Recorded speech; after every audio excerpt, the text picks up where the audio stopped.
नमस्कार, बहुत बहुत स्वागत है आपका। टीएमसी को जिताने के लिए ममता बनर्जी अब किस तरह से अपने अलग अलग प्लान्स पर काम कर रही हैं उसके बारे में बातचीत कर रहे हैं, क्योंकि बीजेपी की जो रणनीति है, आक्रामक जो कैंपेन शुरू हो चुका है, कभी जेपी नड्डा, कभी अमित शाह, इसके अलावा अमित शाह का जो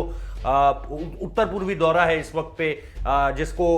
जिसमें असम का कल जिक्र किया था, उसके बाद वो मणिपुर गए, वहां पर परियोजनाओं का शिलान्यास किया। ये सारी की सारी चीजें बहुत अहम है, लेकिन इस वक्त पे सबसे ज्यादा फोकस्ड कोई इलाका है तो वो वेस्ट बंगाल है, आने वाले विधानसभा चुनाव को लेकर, क्योंकि वहां अगर बीजेपी की जीत होती है तो 2022 से लेके 2024 तक बीजेपी को एक ऐसा कॉन्फिडेंस मिलेगा जो अनपैरेलल होगा और ऐतिहासिक होगा। इसमें सबसे बड़ी बात यह है कि टीएमसी को हराना है, लेकिन टीएमसी जीतने की हर तैयारी कर रही है, हर कोशिश कर रही है। कैसे अब नुसरत जहां और मिमी चक्रवर्ती को जो है एक नए प्लान के तहत ममता बनर्जी ने ग्राउंड पर एक्टिव कर दिया है, वो अब आपको बताता हूं। क्योंकि युवाओं को अब टीएमसी के पक्ष में लाने के लिए बहुत ज्यादा जरूरी हो जाता है कि अब अपने जो आपकी पार्टी में जितने भी जो युवा नेता हैं या जो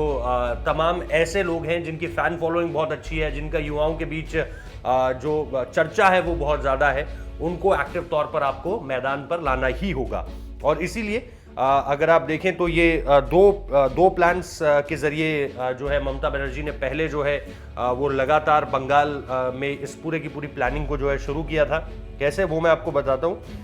टीएमसी के दुआरे सरकार, यानी इसमें जो है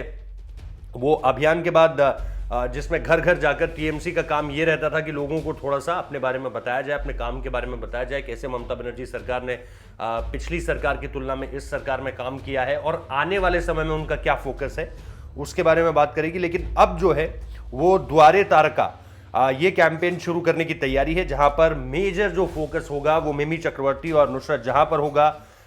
जो एक तरह से सेलिब्रिटी नेता हैं और टीएमसी इनके जरिए जो है जमीन पर पकड़ बनाने की कोशिश करेगी। सेलिब्रिटी नेताओं का ये बहुत बड़ा रोल होता है कि कैसे उनकी जो मास फॉलोइंग होती है, न सिर्फ सोशल मीडिया पर बल्कि डिजिटली भी अक्रॉस प्लेटफॉर्म्स, उनका इस्तेमाल किया जाए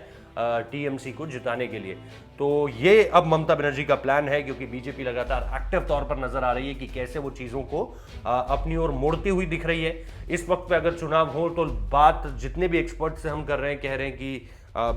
बीजेपी टीएमसी को टक्कर देती हुई नजर आएगी, लेकिन